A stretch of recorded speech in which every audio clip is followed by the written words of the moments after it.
ആയിരക്കണക്കിന് യുവഹൃദയങ്ങളുടെ പ്രണയമായി മാറിയ കവി, സ്ത്രീ സൗന്ദര്യത്തെ കവിതകളിലൂടെ കോറിയിട്ട കവി, സുഹൃത്തിൻ്റെ മരണത്തിൽ തകർന്ന കവി, ഒടുവിൽ 36-ാം വയസ്സിൽ ലോകത്തോട് വിട പറഞ്ഞ കവി. മരിച്ചിട്ടും മരിക്കാത്ത ആ മനുഷ്യൻ ആരായിരുന്നു? ഇതാണ് ചങ്ങമ്പുഴ കൃഷ്ണപിള്ളയുടെ കഥ. എം.കെ. സാനുവിൻ്റെ നക്ഷത്രങ്ങളുടെ സ്നേഹഭാചനം പറയുന്ന കഥ. ചങ്ങമ്പുഴ ഒരു സാധാരണ കുട്ടിയായിരുന്നില്ല. ബാല്യകാലം മുതൽ പ്രകൃതിയെയും സൗന്ദര്യത്തെയും സ്നേഹിച്ചിരുന്ന ഒരു സ്വപ്നജീവിയായിരുന്നു അദ്ദേഹം.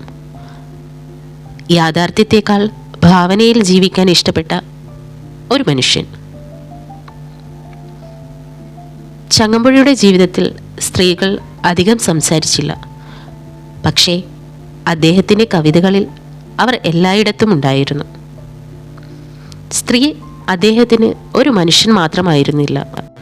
അവൾ സൗന്ദര്യമായിരുന്നു, പ്രണയമായിരുന്നു, നഷ്ടപ്പെട്ട സ്വപ്നമായിരുന്നു. അവൾ പ്രകൃതിയുടെ മറ്റൊരു രൂപമായിരുന്നു. അദ്ദേഹത്തിൻ്റെ കവിതകളിലെ സ്ത്രീ കഥാപാത്രങ്ങൾ യാഥാർത്ഥ്യത്തേക്കാൾ ഭാവനയോട് ചേർന്നവയായിരുന്നു. അതുകൊണ്ട് തന്നെ അദ്ദേഹത്തിൻ്റെ പ്രണയ കവിതകൾ യുവതലമുറയുടെ ഹൃദയത്തെ കീഴടക്കി. ചങ്ങമ്പുഴയുടെ ജീവിതത്തിലേക്ക് ഇടപ്പള്ളി രാഘവൻ പിള്ള എത്തുന്നു. രണ്ടുപേരും കവികളായിരുന്നു. അവരുടെ സൗഹൃദം സാധാരണ സൗഹൃദമായിരുന്നില്ല. ഒരു ആത്മാവിൻ്റെ രണ്ട് ഭാഗങ്ങൾ പോലെയായിരുന്നു. രാഘവൻ പിള്ളയുടെ ജീവിതത്തിൽ പ്രണയം പരാജയപ്പെട്ടു. നിരാശ അദ്ദേഹത്തെ കീഴടക്കി. ഒടുവിൽ അദ്ദേഹം ആത്മഹത്യ ചെയ്തു. ഈ വാർത്ത ചങ്ങമ്പുഴയെ തകർത്തു. ജീവിതത്തിൽ ആദ്യമായി മരണം ഇത്ര അടുത്തു നിന്ന് അദ്ദേഹത്തെ സ്പർശിച്ചു. സുഹൃത്തിൻ്റെ നഷ്ടം അദ്ദേഹത്തിൻ്റെ മനസ്സിൽ ഒരിക്കലും ഉണങ്ങാത്ത മുറിവായി മാറി. ആ വേദനയിൽ നിന്നാണ് രമണൻ ജനിക്കുന്നത്. രമണനും ചന്ദ്രികയും മലയാളികളുടെ മനസ്സിലേക്ക് കടന്നപ്പോൾ ചങ്ങമ്പുഴ ഒരു കവിയിൽ നിന്ന് ഒരു പ്രതിഭാസമായി മാറി. സാധാരണ ജനങ്ങൾ പോലും കവിത വായിക്കാൻ തുടങ്ങി. യുവാക്കൾ ചങ്ങമ്പുഴയുടെ വരികൾ മനഃപ്പാഠമാക്കി. പ്രണയിക്കുന്നവർ അദ്ദേഹത്തിൻ്റെ കവിതകളിൽ സ്വന്തം കഥ കണ്ടു. വേദനിക്കുന്നവർ സ്വന്തം കണ്ണീർ കണ്ടു.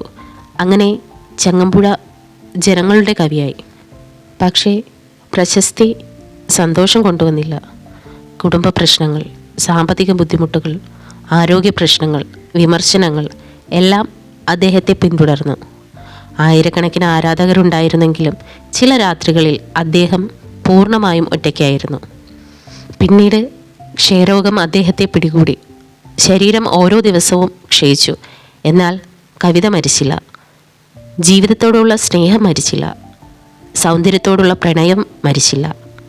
മരണം അടുത്തു വരുമ്പോഴും അദ്ദേഹം സ്വപ്നങ്ങൾ കണ്ടുകൊണ്ടിരുന്നു. വെറും 36-ാം വയസ്സിൽ ചങ്ങമ്പുഴ ഈ ലോകത്തോട് വിട പറഞ്ഞു. പക്ഷേ അദ്ദേഹത്തിൻ്റെ മരണം ഒരു അവസാനമായിരുന്നില്ല. ഇന്നും ഒരു യുവാവ് പ്രണയത്തിൽ വീഴുമ്പോൾ, അല്ലേ ഒരാൾ ഏകാന്തതയിൽ കവിത തേടുമ്പോൾ ചങ്ങമ്പുഴ ജീവിക്കുന്നു. അതുകൊണ്ടാണ് എം.കെ. സാനു അദ്ദേഹത്തെ നക്ഷത്രങ്ങളുടെ സ്നേഹഭാചനം എന്ന് വിളിച്ചത്. കാരണം ചില മനുഷ്യർ ഭൂമിയിൽ ജീവിക്കുന്നത് കുറച്ച് വർഷങ്ങൾ മാത്രമാണ്. പക്ഷേ അവർ നക്ഷത്രങ്ങളെപ്പോലെ കാലത്തിനപ്പുറവും പ്രകാശിക്കും. മനുഷ്യൻ മരിക്കും, പക്ഷേ അവൻ സൃഷ്ടിച്ച സൗന്ദര്യം മരിക്കില്ല. ചങ്ങമ്പുഴ ഇന്നും ജീവിക്കുന്നത് അതുകൊണ്ടാണ്.